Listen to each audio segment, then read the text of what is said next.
Hi friends, welcome to Chaubisa study.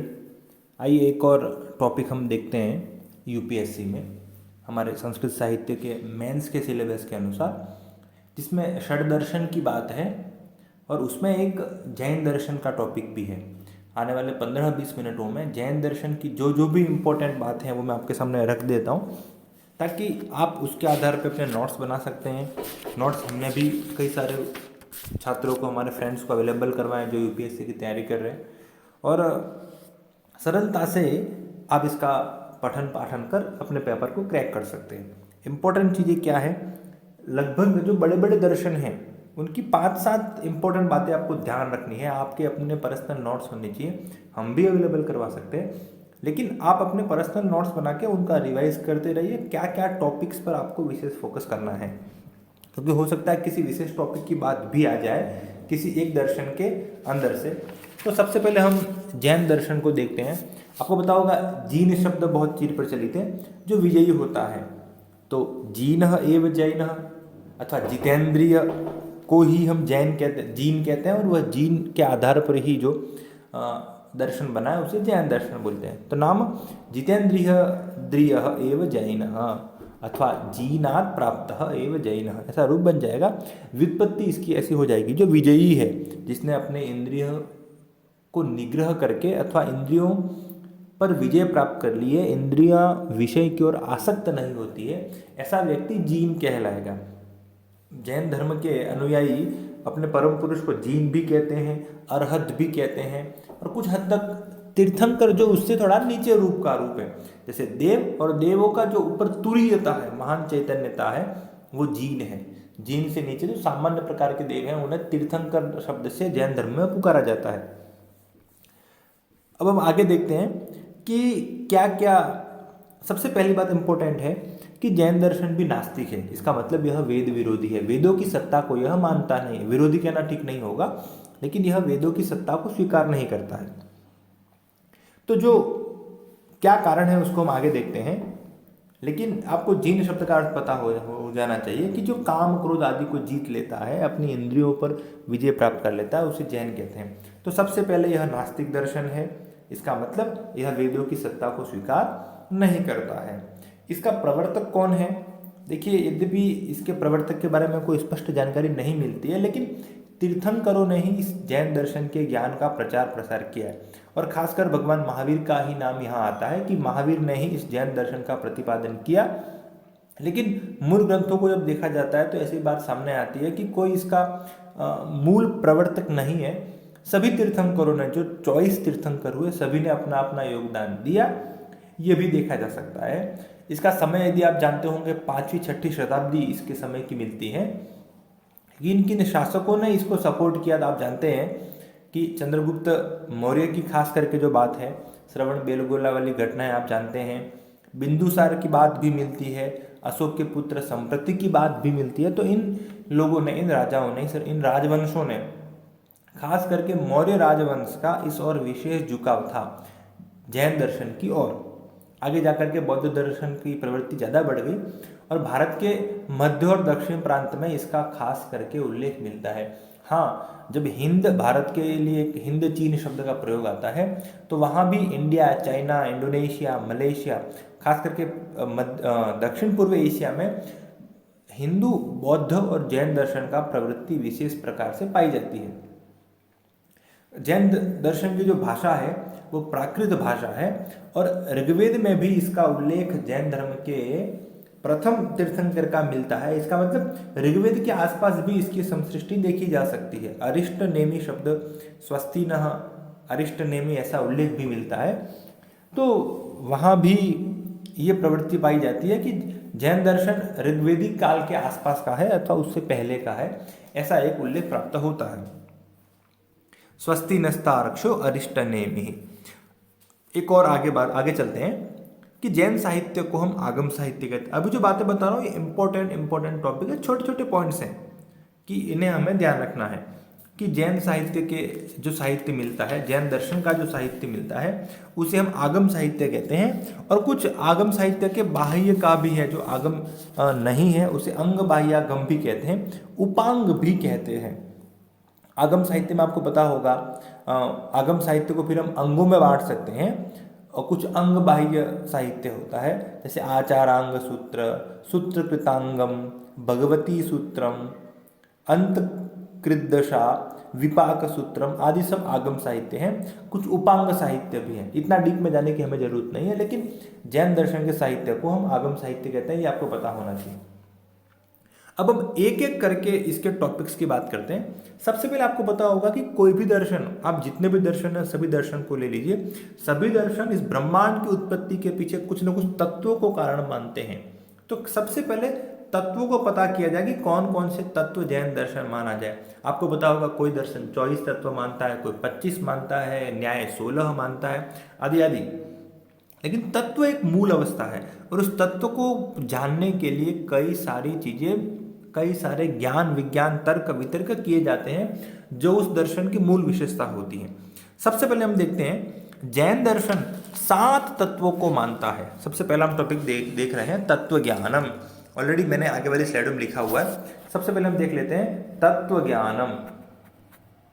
तत्व, जैन दर्शन 7 तत्वों को मानता है।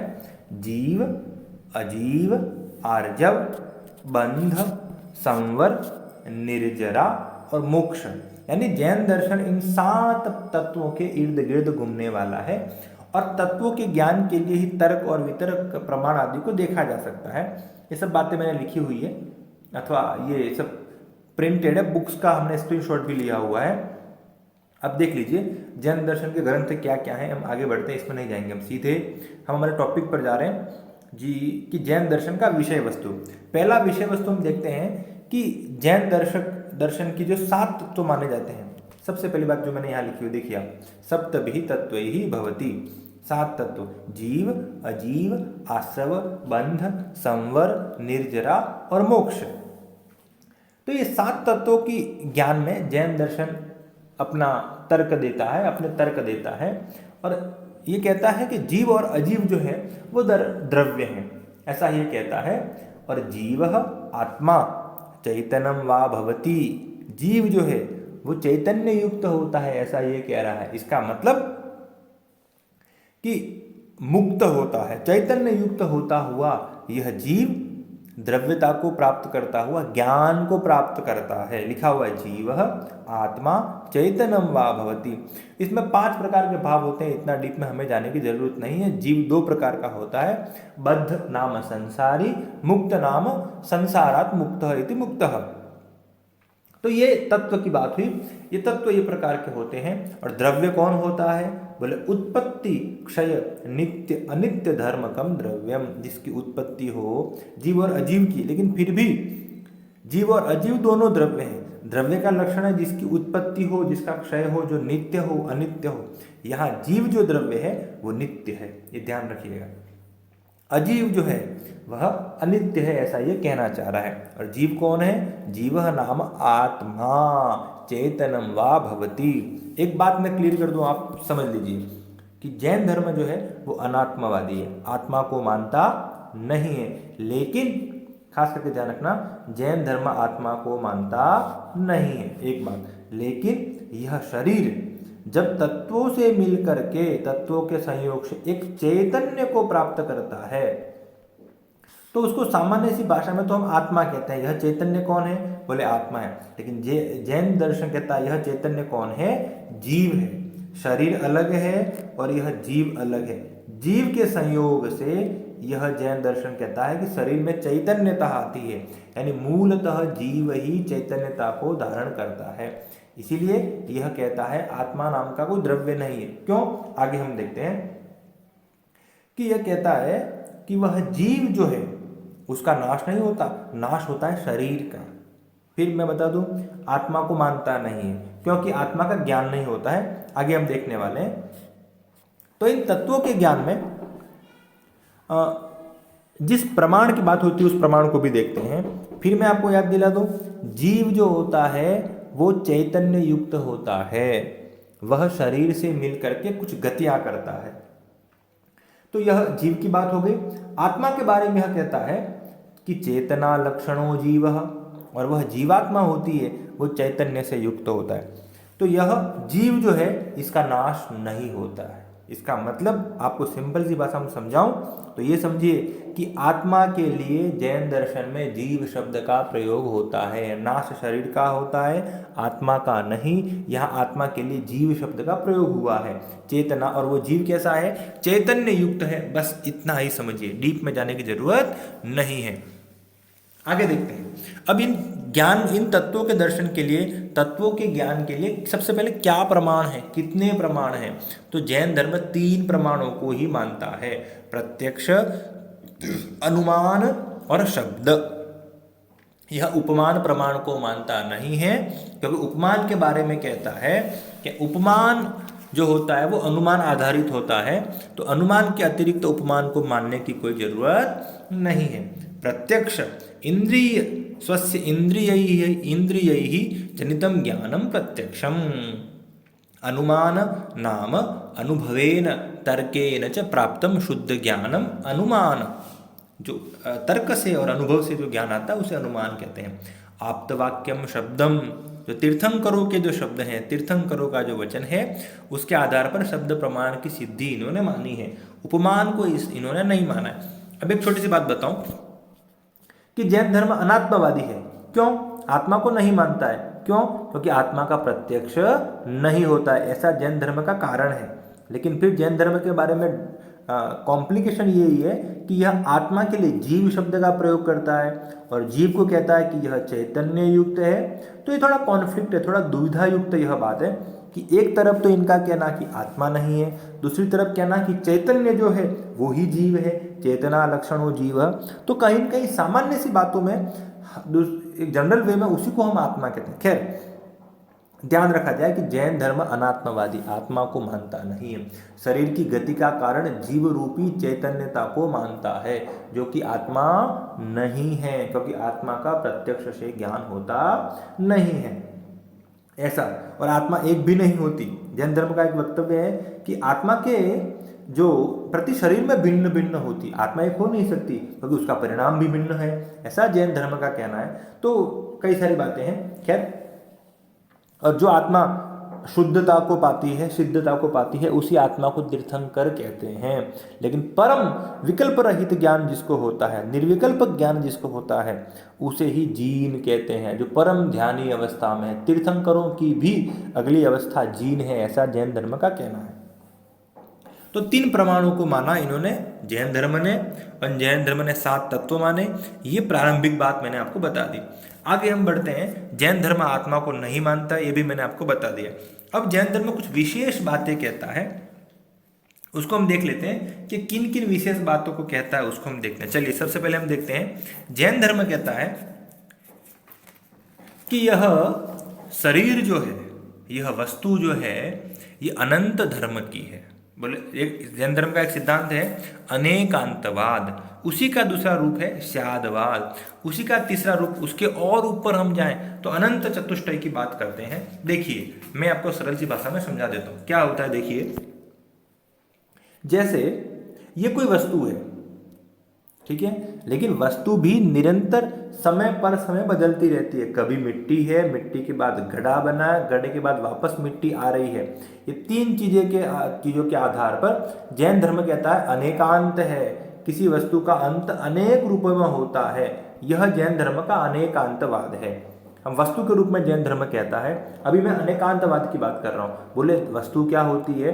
बोले, अनंत धर्मकम वस्तु अथवा अनंत धर्म वस्तु, अनंत धर्मकम वस्तु। एक वस्तु में अनंत धर्म होते हैं। कभी ये क्षय होती है, कभी ये जन्म लेती है, कभी ये संयोग करती है, कभी अलग अलग अवस्था में रहती है।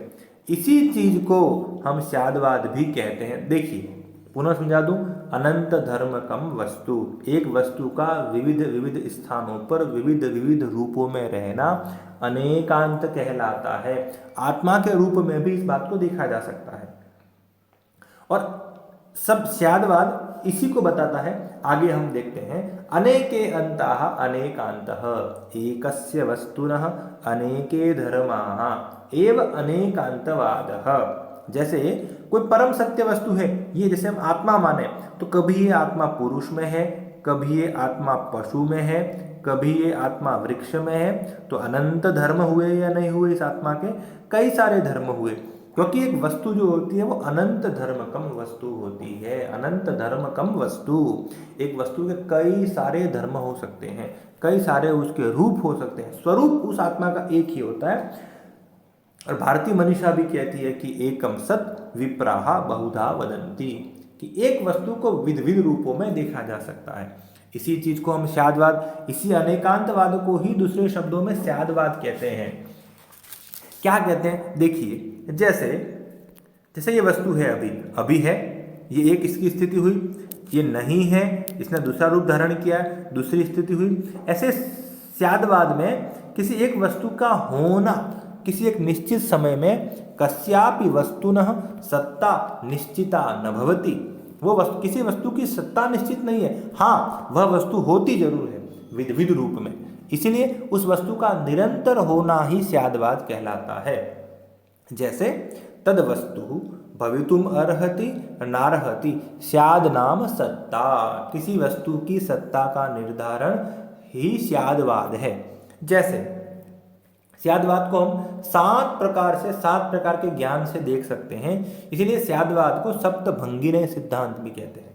जैसे स्याद अस्ति, कोई वस्तु है, स्याद नास्ति, नहीं हो सकती है, नहीं होनी चाहिए, स्याद अस्ति च नास्ति च, है नहीं है, स्याद अवक्तव्यम, नहीं कह सकते, क्या कहें ऐसा, स्याद अस्ति च अवक्तव्यम, स्याद नास्ति च अवक्तव्यम, स्याद अस्ति च नास्ति च अवक्तव्यम।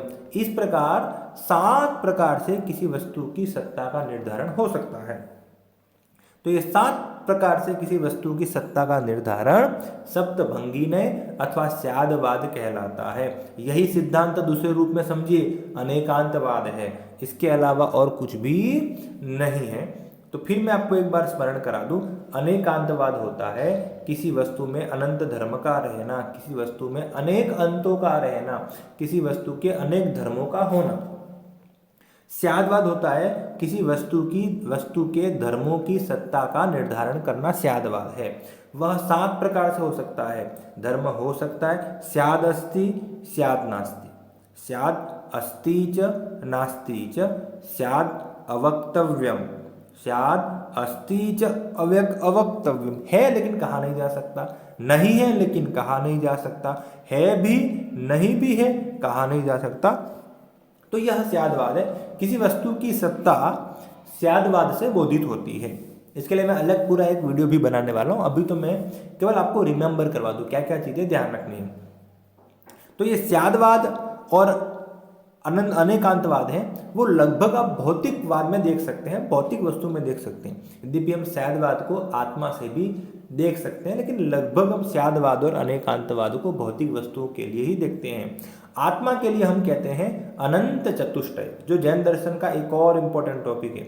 अनंत चतुष्टय कि शारीरिक चैतन्यस्य अनंताः अवस्थाः भवन्ति, शारीरिक शरीर में जो चैतन्यता है, जिसे जैन धर्म क्या कहता है, जीव कहता है, सामान्य दर्शन क्या कहता है, आत्मा कहता है। तो उस आत्मा की अथवा उस जीव की, कहीं कहीं जीवात्मा शब्द भी प्रयोग होता है, उस जीव की 4 अनंत अवस्थाएं होती हैं। एक अनंत ज्ञान होता है, वह चैतन्य वाला जो जीव है उसमें अनंत ज्ञान होता है, उसका अनंत दर्शन होता है, अनुभवियों को अनंत दर्शन होते हैं उस आत्मा के।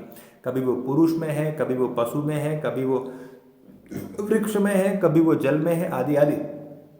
अनंत वीर्यम, ये अनंत चतुष्टय का तीसरा अनंत है, यानी वो जो जीव होता है, वो जो आत्मा होता है, उसमें महान वीर्य यानी तेज होता है। अनंत सुखम, उस आत्मा का महान सुख होता है, जो उसको जान लेता है। ये उस आत्मा को अथवा यह उस आत्मा का लक्षण है कि उस आत्मा में, उस जीव में, जैन धर्म में आत्मा शब्द का प्रयोग कर रहा हूँ समझने के लिए, बाकी जैन धर्म जीव शब्द का प्रयोग करता है कि उस आत्मा का चौथा अनंत है। अनंत चतुष्टय के जो 4 अनंत हैं, उसका चौथा अनंत है अनंत सुखम। जैन जो जीव होता है, जो आत्मा होती है, उसका सुख महान होता है, अनंत होता है।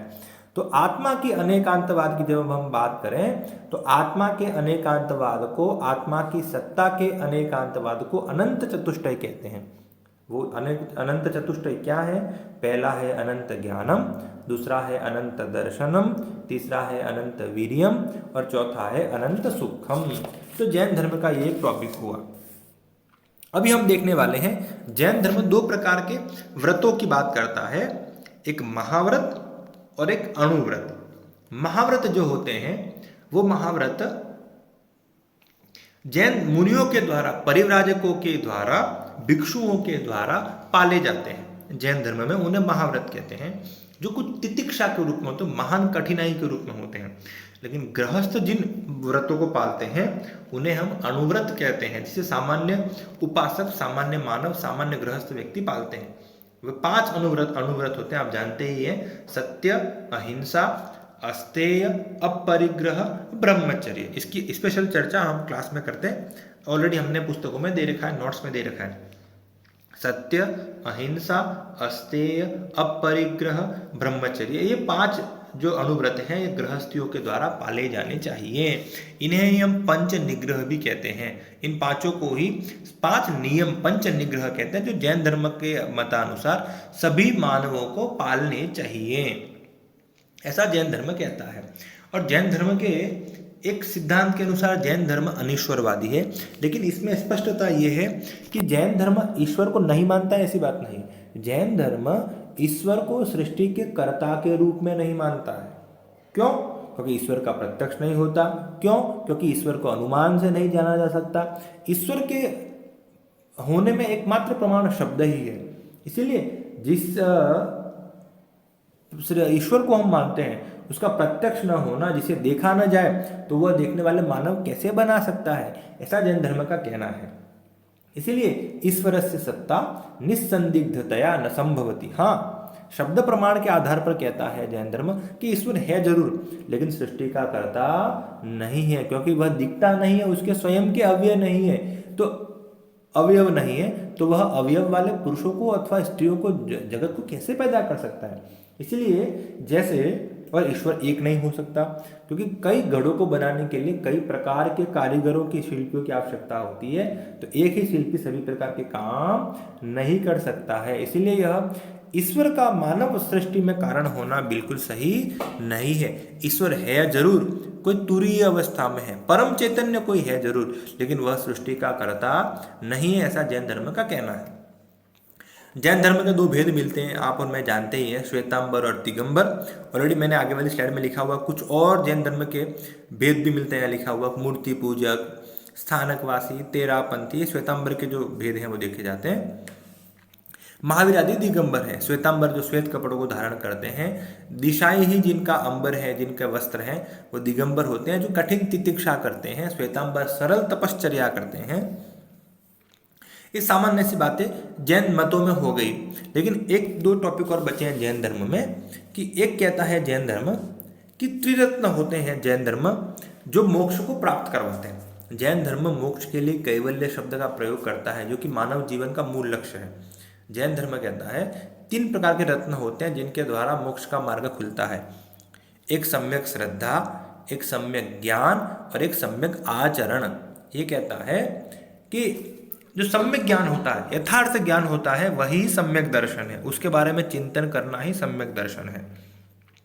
जीव और अजीव का भेद जानना, यह ही सम्यक ज्ञान है। और अहित को छोड़ करके हितकारी कर्म करना, यही सम्यक चरित्र है। और इन तीनों को जो करेगा, इन तीनों रत्नों का, रत्नत्रय का जो आचरण करेगा, उसके लिए ही मोक्ष साधन, मोक्ष का मार्ग खुलेगा। जैन धर्म मोक्ष के लिए कैवल्य शब्द यूज करता है। कहता है सम्यक ज्ञान दर्शन ज्ञान चरित्राणि मोक्ष साधनानि। ये तीनों ही मोक्ष के साधन हैं, ऐसा यह कहना चाह रहा है। तो ये जैन धर्म की पूरी बातें हो गई। अब जैन धर्म में ज़्यादा कुछ बचा नहीं है। जैन धर्म पुनर्जन्म को मानता है, जैन धर्म कर्मवाद को भी मानता है। तो वो कहता है कि हमारे पुनर्जन्म का जो कारण है वो अविद्या है। अविद्या के द्वारा ही मानव का बार बार जन्म होता है, ऐसा जैन धर्म का कहना है। और कर्म के आधार पर ही मानव का एक जीव से अथवा दूसरे एक जन्म से दूसरे जन्म में उसकी गति निश्चित होती है। ये बंधन जो है उसका कारण अविद्या है। 3-4 प्रकार के बंधनों की बात करता है, वो हमारे लिए इम्पोर्टेंट नहीं है। लेकिन मैं कहना चाह रहा हूँ, जैन धर्म कर्मवाद को मानता है, जैन धर्म पुनर्जन्मवाद को भी मानता है। तो मैं वापस आपको सभी बातें याद दिला दूँ, जैन धर्म की कौन कौन सी बातें हैं। सबसे पहले मैं आपको दिखा देता हूँ, यहाँ देखिए। एक, जैन धर्म कितने तत्वों को मानता है? 7। नंबर 2, जैन धर्म कितने प्रमाणों को मानता है? 3। ये आपको ध्यान रखना होगा। नंबर 3 हमने जो चर्चा की, वो हमने सबसे पहले चर्चा की, आप देखिए, अनेकांतवाद की हमने चर्चा की, जो भौतिक चीज़ों के लिए है, भौतिक चीज़ों का अंत निश्चित होता, अनंत होता है, उनका अंत कई प्रकार के धर्मों में, कई प्रकार के रूपों में होता है। नंबर 4 हमने स्यादवाद की बात की, ये दोनों भौतिक पदार्थ की सत्ता निश्चित करते हैं और 7 प्रकार से इनकी सत्ता निश्चित होती है, इसीलिए इस स्यादवाद को सप्तभंगिनयवाद भी कहते हैं। नंबर 5 हमने आत्म तत्व की बात की, जिसे यहाँ जीव कहा गया है। जीव और अजीव दोनों की बात है। जीव यहाँ आत्मा के लिए प्रयोग हुआ है, चैतन्य युक्त के लिए, अजीव यह शरीर के लिए प्रयुक्त हुआ है। ये बातें पहले मैंने बता दी हैं। नंबर 6 की जो बात है कि हमने यहाँ आत्मा के लिए अनंत चतुष्टय की बात की, कि आत्मा का जो अनंतता होती है वो 4 प्रकार से हमें प्राप्त होती है, हम उसमें देख सकते हैं।